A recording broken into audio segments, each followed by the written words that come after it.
వల్లే ఈ రాష్ట్రపు సంక్షేమం సత్యం నిత్యం సఫలం. జనగణ మంగళ గాయకుడా, ఘనమగు చరితల నాయకుడా, పలుతరములు మము పరిపాలించర స్వామికుడా.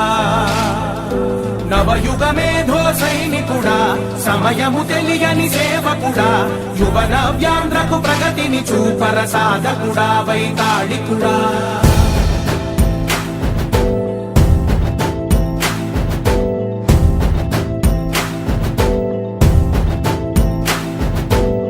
ప్రతి ఇల్లు నిన్నే నిన్నే పిలిచింది, ప్రతి గడప నీకే స్వాగతమంటోంది.